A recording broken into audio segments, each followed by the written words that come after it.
Dan the motherfucking man. So we talked a little bit in the club the other night, which happened to be literally 50 meters away from where we are. Yeah. At the vault. Right next door. Yeah, right next door. So we were in the club. I was like, actually, he brought it up. You're like, man, let's do a podcast. Like, I want to get on your podcast. Let's do it. And I was like, you know what? I've been meaning to come to this podcast studio for a long time. So that was a great excuse to do it. Anyways, welcome. We got Dan the man on here today. He makes more than 50K profit from his website, which is like, I call it like a SEO website, basically. And we're going to talk about his whole journey, how he's only 24, cash flowing 50K a month right now. And just a year ago, he was making closer to like the 2K a month range. And now all of a sudden, because of a few quick adjustments, his website profit is just blowing up. And so we're going to talk about his journey and then get into a little bit how that works. But if you've always wanted to build a SEO website, get traffic and monetize that through ads, in the link below, I'll have some more detailed tutorials that you can check out if you actually want to know the detailed step-by-step stuff. But for this, it's all about meeting Dan and just him kind of sharing his journey and what's possible. As you guys know, I like to do, just kind of share people's stories.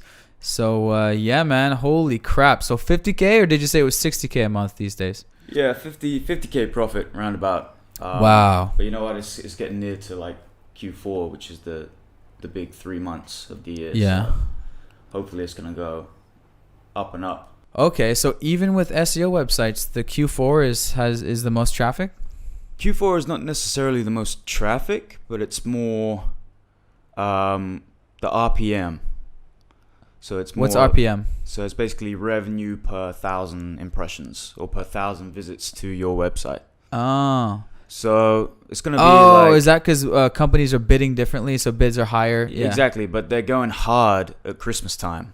Uh-huh. So in the build up to Christmas, they're going hard with all their ad spend, trying to promote all their new products.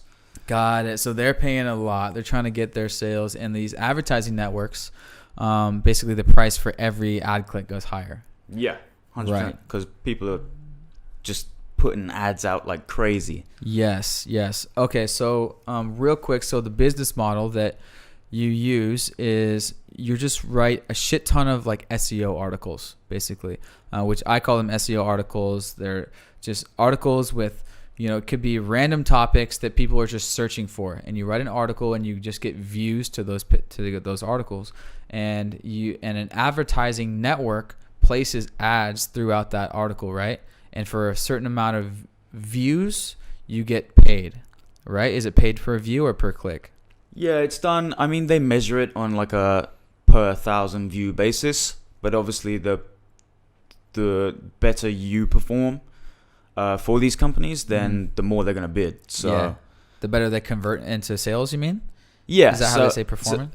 Yeah, the better ads perform. So yeah, if they convert into sales, they're going to bid more to get featured on your website, to get these ads displayed on your website. So it's kind of like you see it on like a revenue per 1,000 views basis, but there's a lot of different factors behind the scenes. Yeah, that would actually translates into money. Yeah. Okay, it's cool. So the main thing that you switched recently that catapulted your income was going from straight Google AdSense to working with this niche ad agency. Was that it, or? So I'd gone through like quite a few different advertisers, like advertising companies, I guess. Ad networks or whatever. Yeah, ad networks. Obviously Google AdSense was like the very first one that I started with. Mm-hmm. And then I moved on to one called Ezoic. Mm-hmm. And it was doing a little bit better, but it's still just like, it felt like I wasn't making enough money from how many views I was getting. At the time, I was getting about 1 million views a month, but I just wasn't making a whole lot of money, so it just didn't feel right. But 1 million views a month, I mean, that's... You should be doing something. Yeah, you should be making some money from that. Yeah, let's monetize this shit. So yeah, it just it wasn't clicking. And then the traffic kept going up. I switched from Ezoic to another company called Monumetric. And that was in January 2018. So that was last year. Okay. Beginning of last year. And then the first like couple of months with them, I was like, this is not Yeah, this not is the working. same. This Not is the making the same money. shit. Same shit. Okay. Same shit. Like, wasn't doing any better. Uh-huh. And I'd heard of this one company, and it was only through like word of mouth. Right. Like, they weren't putting all these sketchy ads out to try and get you to come to them. Yeah. And there was like a rigorous kind of like approval process. So they would send out your website to their advertisers, to their advertising pools, if you like. Yeah. And you would have to get approved by the majority. Yeah. So I did it the first time, didn't get approved. Oh. They didn't tell me why.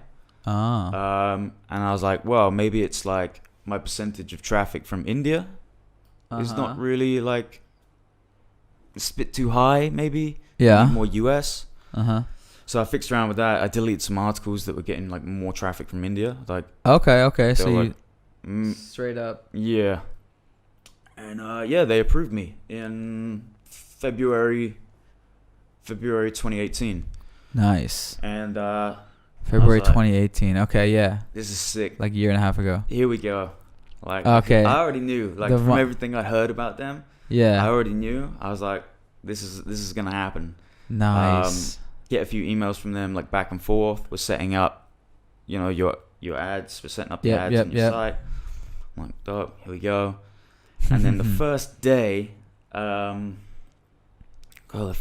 like, it was like 6 times what I'd normally get. Wow. In a day. Yeah. And you have to bear in mind, they say there's always like a 3 to 6 month kind of like development stage where they're figuring out what's working. Uh-huh. And that was it. Like, from there, just kept going up. Wow. Nice. Holy crap. So yeah, having the right ad network makes all the change. So, and now it's still going up, 50K a month. And so what are the views at per month? How much traffic does your website get in total per month? So in terms of like page views, it's around about 7 million. 7 million different page views. It's around about 7 million page views a month. And it's like unique visitors, maybe 3 million. Okay. Something like that. Sounds pretty good. And how many articles are posted on your site, like every month, every day? Right about now, it's probably about close to 100. It's close to 100. Every month? Every month. Okay. Yeah.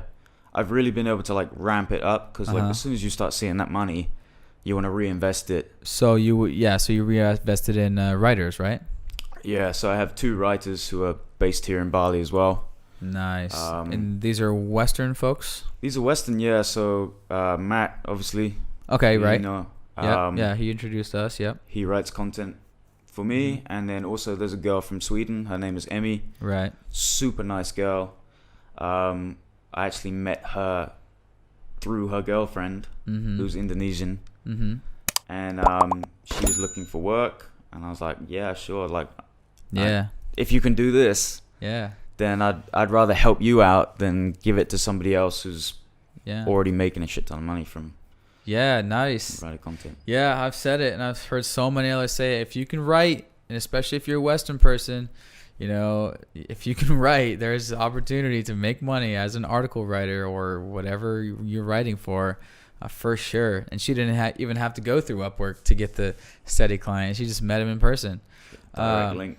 Nice. And so at this point, if I'm listening to this podcast, I'm like, all right, what the fuck is the website? So do you share your website like out there? Like, yeah, man. Wealthygorilla.com. Wealthygorilla.com. Fuck yeah. All right. Wow. So Wealthy Gorilla, it's killing it. And obviously you're here in Bali. So how long have you been in Bali, and how long have you been remote, I guess? Yeah. So I've been based in Bali for about 3 years. Wow. In terms of like remote, like I've been traveling since I was 20, but there's been periods within that where I've gone back to the UK. Mainly because I ran out of money at the at the time. Yeah. See, it's okay to run out of money and go back home, guys. It's all right. People do it. Yeah, no, I kind of like left when I was 20 to go travel around Asia. So I did like a bunch of countries. Came back at 21. Website back then was making like $100 a month or $200 a month, something like that. So this same website. It's the same website. So I've been doing this website since I was 19. Okay, yeah. So I had a full-time job, and in my second year of the I already knew going into the full-time job, I said I was going to be there 2 years. Yeah. And then that's it. I'm going to do my own thing. That's good. So you always knew you wanted to do your own thing. That's cool, and that's crucial because a lot of people they know that, and that's why they're out there listening to the podcast like this shit. So, all right, so let's back up to that. So you came out of high school at like 18. Did you go to college at 19 or? No, so I did. Yeah, so in the UK we have like high school until we're 16, and then we have A levels, which is that 2-year period between high school and university. Oh, that's genius. So it's like, oh man, they keep you on, they make you do these A levels, and then if you get high enough grades, you'll be accepted into university or college. Oh. So what I did was, I did the A levels purely just because I still liked the social aspect of school. Yeah. I wasn't ready to kind of like leave that. Yeah. Wasn't really sure what I wanted to do. And yeah, so I did those 2 years. Terrible grades. Don't even ask me what they were. Yeah. Completely forgot. And then I got a job doing data admin. Data admin, okay. For a plant company. Okay, selling plants. Yeah, like basically like selling some garden plants like this one, like setting up all the plants in the system, making sure they can be bought and sold and all this kind of thing. And I did that, and I knew going in, I said I'm going to do it for 2 years. I want to see how a business actually works from the inside. And at the time, I always had like different hustles going on, like eBay and all this kind of thing. That's how I made my pocket money. When I was growing up. Got it. I already knew I was going to do my own thing. I just hadn't figured it out yet. Yeah. So decided I was going to do 2 years. At 19, I started Wealthy Gorilla. So I was 1 year into my job. All right. So what was your motivation to start that? Like I was asking you this in the club. I was like, because usually it's like you see some influencer doing some business model, you have a friend doing some business model. What was your initial reason to start the website, and what was the business model going to be? Yeah, so it's it's a bit of a tricky one because, like I say, I've been selling on eBay since I was about 12. Yeah, that's crazy. So my dad always used to use eBay. He used to buy like the really old like die cast. He's a farmer, by the way. Okay. So he used to buy like the die cast tractors. Okay. Like the scaled down. Oh, the model tractors. The model tractors. And he used to collect those, and he has a collection of hundreds, maybe even thousands. Wow. Okay. I'm not sure. All right. Worth a lot of money, right? Once they get older. So he taught me how to use eBay. I started selling my own stuff. Ran out of stuff to sell. There you go. And then I started buying stuff purely to resell. So I was doing that for a while, and then when I was 17, I started like toying around with blogs. Okay. Just on little interests I had. So if I had an interest for this, I'd start a blog and just write about this kind of thing. Oh. So I still had, like, before I started Wealthy Gorilla, I still had a little bit of experience. Right. So it was not your first website you had started? It wasn't my first website. It was maybe my fourth. But they were just like figuring it out, like fiddling around with things. Little hobby blogs. Yeah. Yeah. Testers. Yeah, and then Wealthy Gorilla, that was when I got into fitness. Okay. So I was like skinny as hell before, like all bone. All right. And I got really into fitness, started working out a lot. Then I was, reading up about like the mindset side of things. Mm-hmm. And I was like, this is cool. I like this information. Let's start a blog about it. Yeah. Let's write about it. Exactly. And I don't really know why, but that seemed to be the thing that I just stuck with. Mm-hmm. That was like the one thing, like Wealthy Gorilla. Just scribbling down like name ideas in this notebook at work. Mm-hmm. And I picked that name. I was like, nice. It's cool. I got 2 different things here. Yeah, wealthy beast. And I ran with it. And then I just kept working on it in my lunch hour before I went to work, when I got home from work. Lunch hour, and when you got home from work in the evenings. That was just the side hustle. That was the side hustle. Nice. That was always my time for side hustle. Yeah, exactly. Like I try to tell people, it's got to start on the side of your job. You're not going to have, time off just to work on your side hustle. You got to start it in the evenings after you work. And like even in your lunch hour, like did you have your laptop out like lunch hour? Exactly. Like, so writing? I had the computer at work, and then I just used that. Okay. And you were like, what was most of your time? Just writing articles? Yeah, at that time, just writing content. I at that time I was publishing like 1 to 2 articles a day. Wow. Just from myself. Wow. They were shorter than they are now. Yeah. But it was, I knew that like if this blog's gonna become big, just got to publish a lot of content. Wow. So were you following any specific like model about like, at least a blog post a day? Here are the SEO things. Like, were you learning from like any courses or mentors or something like that? I read a lot of things. I research a lot of things. I follow guys like Neil Patel. Yep. Brian Dean from Backlinko. Mm-hmm. All of these guys. I was just like, that was a lot of my time in my lunch hour was spent just researching all of that stuff. Yeah. Okay. And just kind of taking that in. Got it. And there's like a lot of people that were in the self-development industry at that time who were just starting to see success. Mm-hmm. And those were dudes that I was following as well, like Joel Brown. Yeah, Addicted to just talking to him the other day at his talk. Yeah, I'm grateful to call him a friend now. Yeah. It's crazy, to be honest. Yeah, because he was like my superstar Yeah. role model Yeah. back then, and it's really cool to like the first time I met him in person, it was in Ubud. Yeah. Like 4 years ago. Mm-hmm. It's insane. Dude, crazy that Evan Teague, who introduced us and Matt, introduced me to Matt basically. He tell you the story where he randomly sat next to Joel on a plane one time.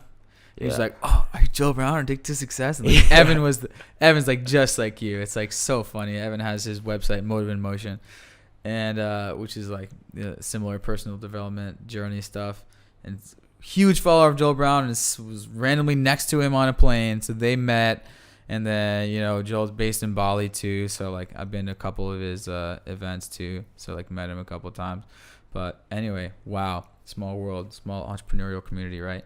And then obviously in Bali, it's like there's not that many better places in the world. It's like not only is it paradise, but it's like the collaboration entrepreneurship wise, and especially online entrepreneurship / location independent entrepreneurship. I mean, Jesus, this place is friggin' amazing. So yeah, let's get into the travel now. How did you decide to so you weren't making full-time income yet, so you just saved money, and then what made you want to start traveling? Yeah, so the travel bug came before the website. Oh. I was 19, and my friend Harry, who you met the other night. Okay, yeah. Shout out to Harry. He's visiting me for a couple of months now. Yep. But actually, we've been best friends since we were like 15. Yeah. Nice. He took a year out in Australia. Yeah. And, he was in Sydney. He was loving it. And I was like, oh, I got to come visit you. Yeah. Right? So I took 3 weeks. I'd never really been anywhere before as an adult. We have the same story, dude. It's so funny. Okay, so as a kid, I'd been to like foreign countries, right? But as an adult on my own, I'd never been anywhere. Okay. So I said, oh, I got to come visit you. And it was the perfect opportunity because he was out there. Yeah. It's like, right, let's do it. Booked my flight, took 3 weeks off from work. I'm like, Mom's taking me to the airport. And I'm like, this is all new to me. I'm like scared shitless. Yeah. But I, when I got there, met him, loved it.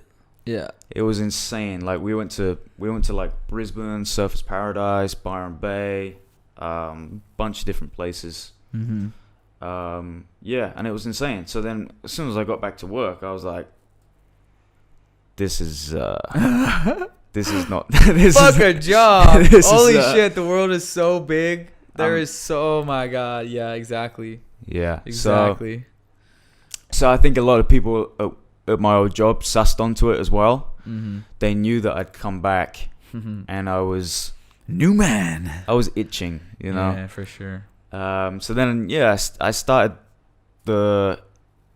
actually, I tell a lie. I started the website like literally just before I went to go meet him. Okay. And I still remember, like, I didn't take my laptop to Australia. But I pre-scheduled like 30 articles before I left to like roll out like every day. Nice, dude. And then that was like 20. I left my job. It was exactly 2 years after I first signed on. So I left when I said I was gonna leave. I told them I was leaving to travel, and I booked like a one-way ticket to Thailand. I went to Phuket. I did 3 weeks there, and then traveled around Thailand a bit. Did Singapore, Bali, Vietnam, Cambodia. Yep. Malaysia.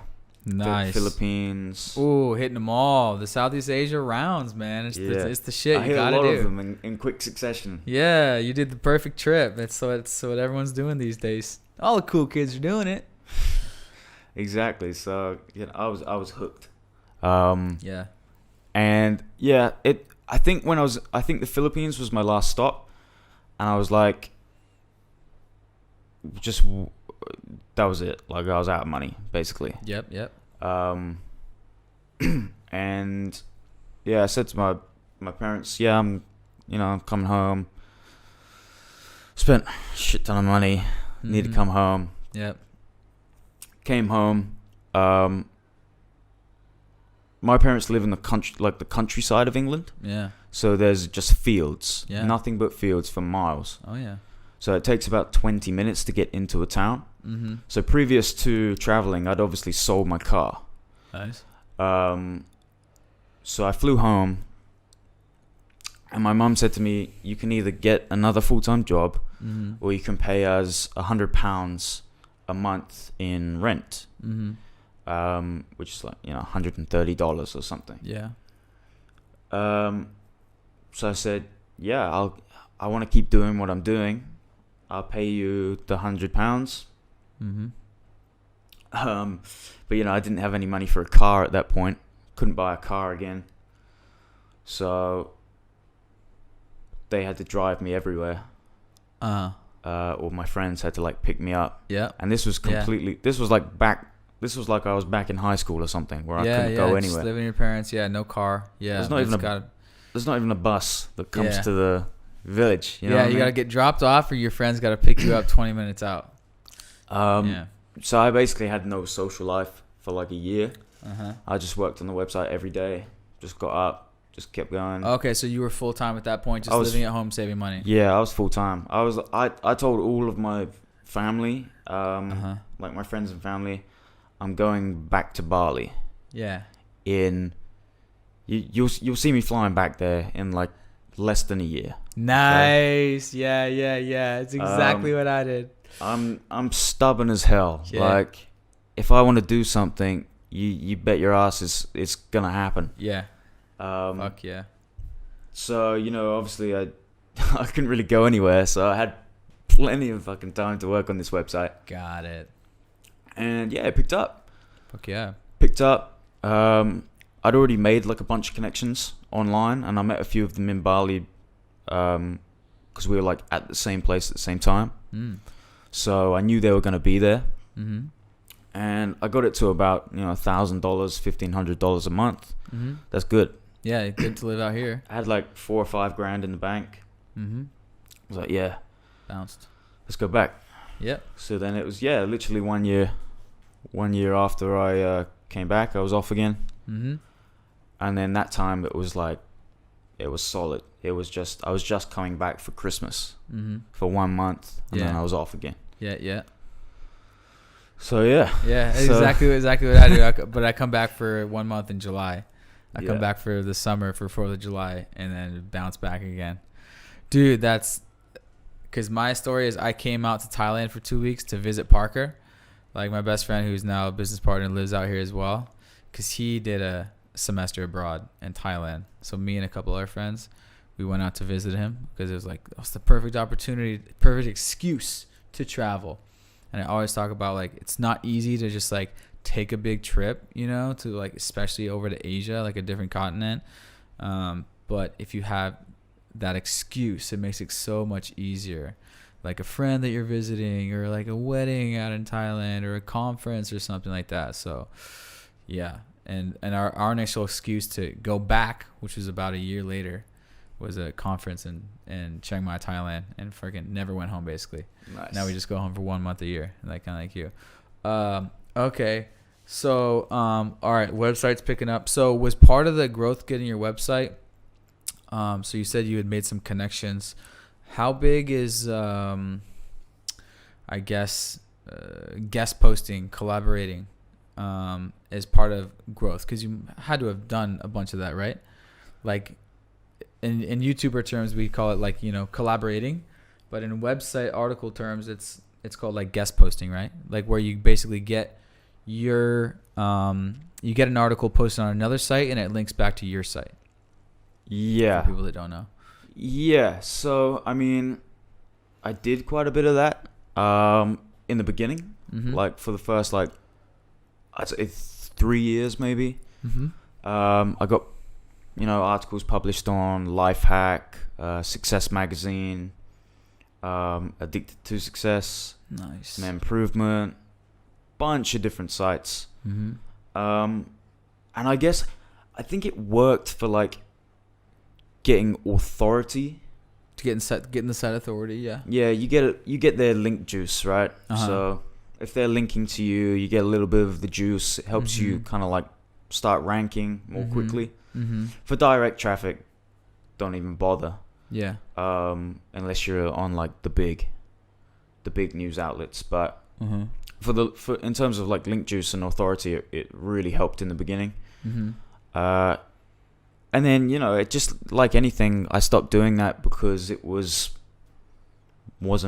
benefiting me as much anymore. I started getting linked to by websites on their own. They were doing it of their own accord. Yeah. I wasn't sharing even your like, stuff and writing about your stuff. Yeah, I wasn't even like, especially when I started doing the net worth stuff. Mm-hmm. Like websites were just linking out because they'd write about a celebrity and then they'd be like, he's worth this according to Wealthy Gorilla. Tons of people doing that. Like I'm seeing names that just like to me is like crazy. Like wow, biggest newspapers in the UK are doing it, and they're like according to Wealthy Gorilla. Yeah, exactly. Because if you can get on page 1 for that, how rich is or what are the 25, then people will just do the quick research and be like, where's an article that says this that I can like link to? Yeah, and boom, now you're there. It's probably the easiest links I've gotten. It's like from Daily Mail, The Sun, The Mirror, wow, Lad Bible, Vice, Elite Daily, wow, Huffington Post, like crazy. And I'm just like seeing it. Yeah, I didn't do anything. Yeah. But that's because now I have the traffic and yeah. Now you're out there in the big spheres now. But starting out, it can definitely be a way to build that link juice. Yeah, do the guest post hustle. Yeah, do the guest post hustle. The other thing that I did was I'd create like these roundup posts or the top 20 motivational blogs, the top 20 blogs for entrepreneurs. I did like tons, like fitness blogs, things like that.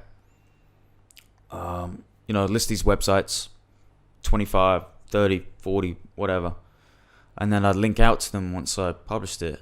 And I was like, hey, check this out. We featured you on this. We featured you. Put a little badge on there and everything with like, at the time it was like the cartoon gorilla. So it looked a bit cheesy, but had like a little badge, and it was like the top 20 or whatever. So they could put that on their website, on their website. Featured as top 20 fitness blog. Yeah. By Wealthy Gorilla. Yeah, exactly, right. And then they link to you automatically, like go check them out. Yeah, and a lot of people linked to me from that, and the majority of them shared it on their social media. Yeah, right. Hey, we were featured on this, dude. So even so would they do a full blog post that says on their website, maybe like, hey, we were featured as, and then that links to you? I'm just this small curious question. Would you just put the badge and the link? If you click on the badge, it goes to your website, or would it also be a URL? Yeah, I mean, does that still work if it's just an image that's linked, as a link? Still works. Still works. But they were doing like different things based on like their setup. Yeah. A lot of bloggers, they have like a press page or like a featured page where they just list these links and stuff where they've been featured, because it's cool for them, right? They're like, we've been featured on this. Makes their audience trust them more, And even if they link to you on a site that has a bunch of other links, is that the same link juice that you're getting, even though that page is watered down with like a bunch of other links? If they link to you on a site, and so it doesn't mean what page they link to you on. It could be a featured page with 100 other links, compared to just like if they're linked to you on one specific blog post with only one link. Yeah, I mean, it's gonna look a lot more dodgy if it's like to the Google algorithm.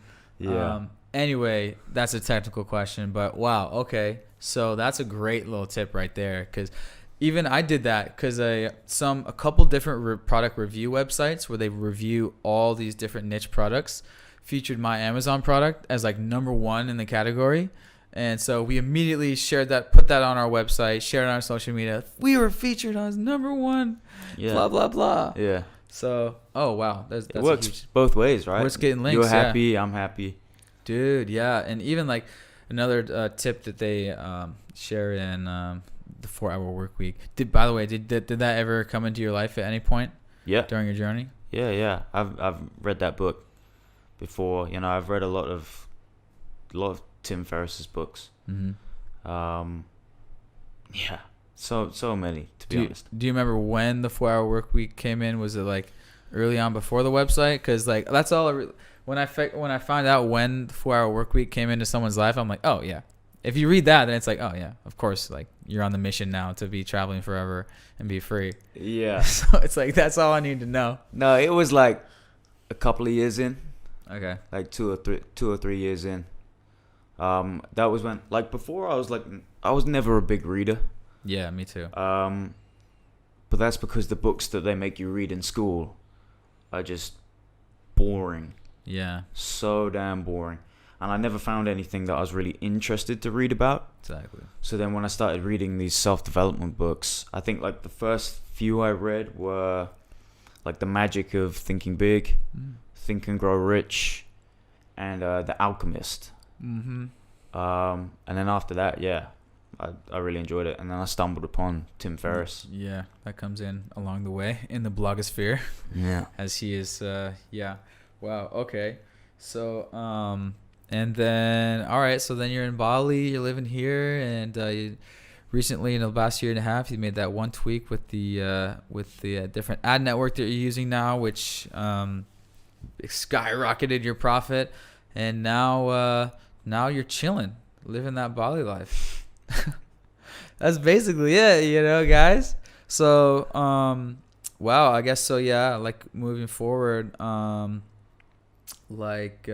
Evan mentioned that you're actually, yeah. So yeah, what's moving forward? What are you into now? Like, so you have a couple ghostwriters. What do you spend your time working on now these days?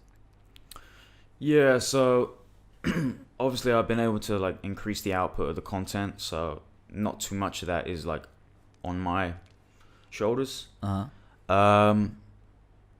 I still do a lot of the editing Okay. I still do a lot of the admin just because it's still my baby, and I still love doing that side of things. Yeah, and it's got to be done right. Yeah.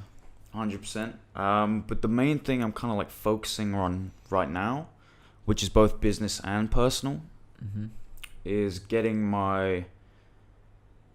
I'd say like setting up the Nomad life properly. Yeah. Okay, I could talk like I was gonna say that. He said you were really into it. So, Evan shared me this website. It's called A Flag Theory. Nomad Capitalist. Nomad Capitalist. Yeah. Yeah. So for people that don't know, what is setting up the nomad life properly? So, here we go. Yeah, here we go. There's a lot of digital nomads in Bali, in Thailand, everywhere. People who work online, but they're all at like different ends of the spectrum. And a lot of them are I'd say 90% of them are doing it the wrong way. I'm doing it the wrong way right now, because it's been such a gray area for so long. The thought that you can just go and live in another country, and do whatever you like, and you're just on a tourist visa, you're just visiting or for a long time. Yeah, visiting for a long time has a lot of, like where you're paying tax, things like this. Yeah. I know a lot of guys who have done this the wrong way. They've tried to like deregister from their country, and now they're just not a resident of anywhere. Which doesn't really make any sense, because you're actually for most countries you're a tax resident if you're there for 183 days or more a year. It's the same with Indonesia, unless you can prove strong ties to your home country and they have a treaty with each other. Okay. But that never seems to like come into like people's minds. They never seem to think about that kind of thing. Yeah, especially in the beginning. Yeah. And when you start doing big numbers, you can get in a lot of trouble for you can fly under the radar if you're on like $2,000 or $3,000 a month. You know what I mean? It's no big deal. And depending on how long you've done it for, some dudes are here and they've done it for like 6 months, or they do like 2 months here, 2 months in another country, something like that. Yeah.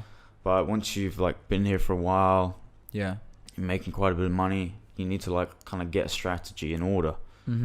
So the way that Nomad Capitalist works, it's this company that's run by a guy called Andrew Henderson.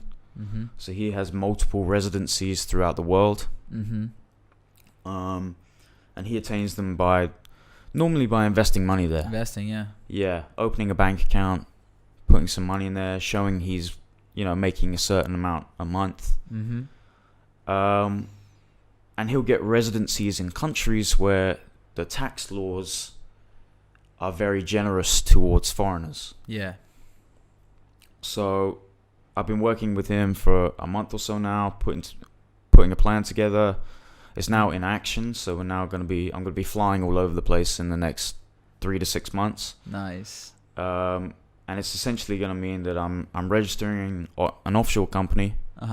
So I pay 0% tax on offshore income, i.e. income from the US or something. And then I'm going to be getting a second residency in a country like Malaysia, which is 0% tax on foreign income as well. I.e. if you pay your salary from your company's account, which is not in the same country. Right. So in the UK, for example, so if you pay yourself, if your UK company pays yourself, but you're a resident of Malaysia, then that's not taxed? That's not taxed. In Malaysia, that's not taxed. So okay. The way to do it is to set it up so it's 0% on company profits and it's 0% on your personal income. Right. Boom. And obviously, it's a lot more complicated than that, but yeah. I mean, as it should be. Like, we should be able to pay no tax. Like, duh. Taxation is theft, people. We're getting robbed out here.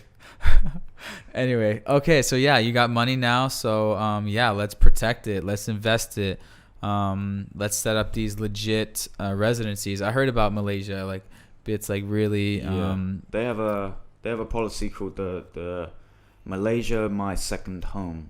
Right. So Yeah. you get a 10-year residency. Mm-hmm. At the end of the 10 years, you can just renew it if you want to. Mm-hmm. So you basically can just stay there year round, like.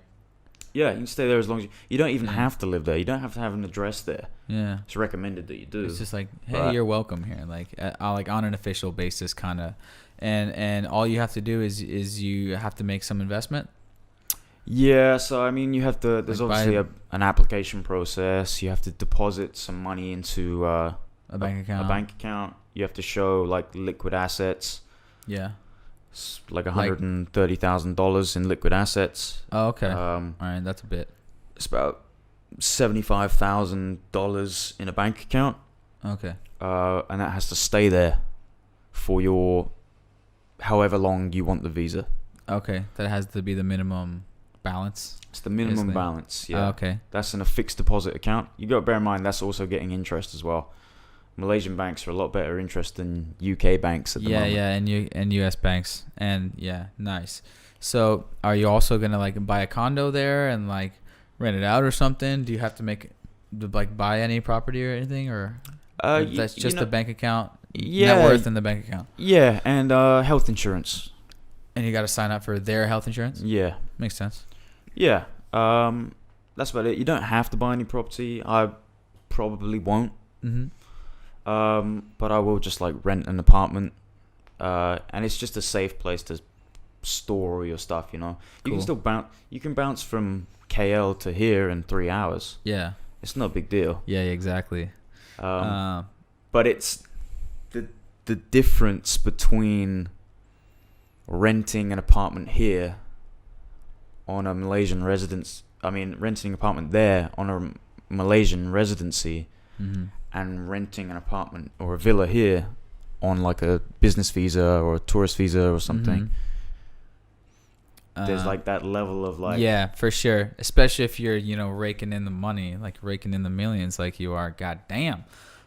So like previously, like were you doing like most people, just like the regular tourist visa, and then every 60 days do a visa run? Like that's what I've been doing, like, and that's what most people do. Or did you get like a business visa, or like doesn't really matter? But yeah, I've been doing the business visa. okay. So it's a 1 year for here. It's a 1 year visa. You still have to leave every 60 days, Yeah. but it's legal for you to like just keep coming in and out whenever you want. Yeah, exactly. Like it's totally. That's what I like. I like to remind people of this, like every once in a while, like they follow me, like.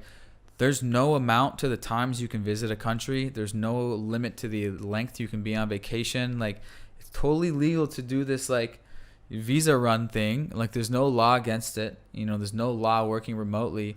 But, you might as well set up things properly once you're making the big bucks, like, for tax-wise, too. Like, and just make everything proper once you're to that point.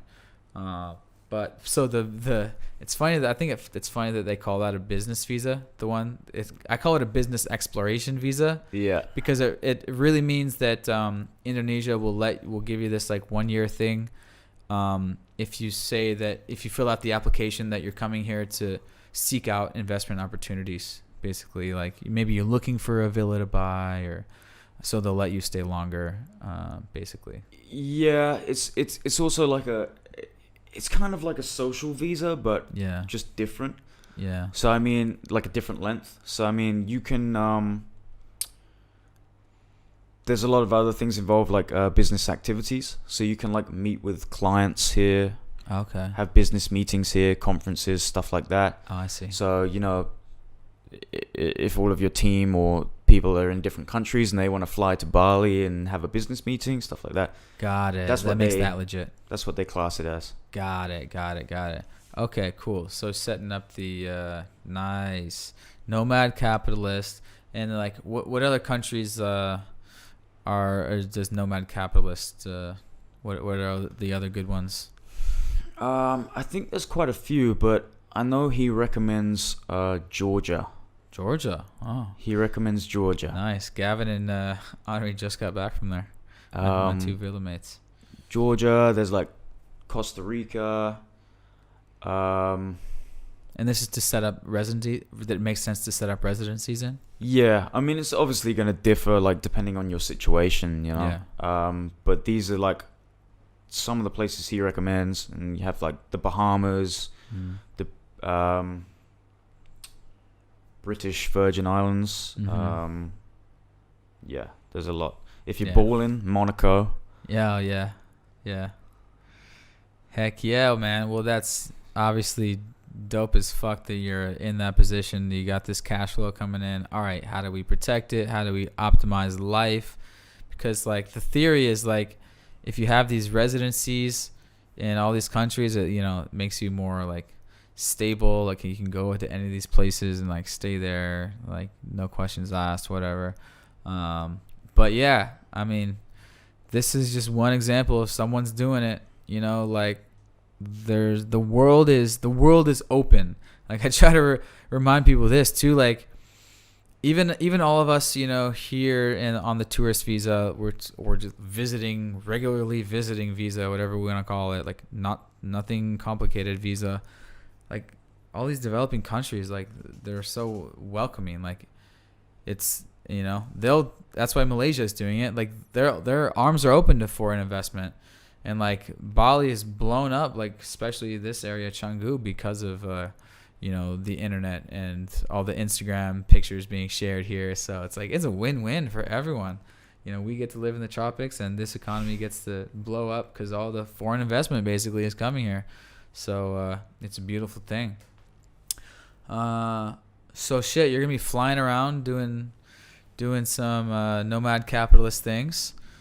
Is Bali, like, do you have another place that you want to do time in, that you have your sights in on, or you're just kind of chilling here in Bali and take opportunities as they come? Or do you have like, so for me personally, I'm like, I gotta get to South America. Like, I've been just like, when's it happening? You know, when am I gonna do some time there? What about you? Yeah, I mean, there's obviously a long list of countries that I want to go to. I'm definitely gonna have to set up like a period of time to do South America, because it was always on my list as well. Yeah. I still really want to do Japan. I've not been to Japan yet. And even though I'm, like, from Europe, like, I've never done many countries in Europe. Yeah. So there's still, like, so much left to explore. Yeah, exactly. Once I get my base set up, then I'll feel a little bit more kind of, like, flexible to spend some time in other countries, you know.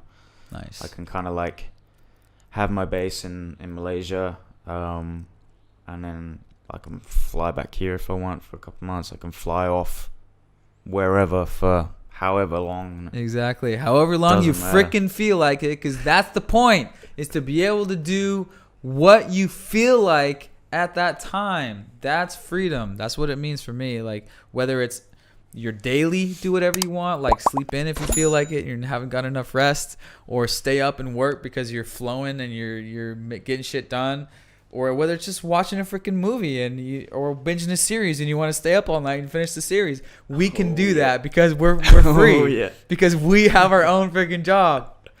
We have our own business. We don't have a job, rather. As I was just joking earlier, like, I was thinking the other night, like, you know how they ask you, like, what's your dream job? My dream job is to not have a job. Right? That's what it traditionally means. A job traditionally means, like, working for someone else.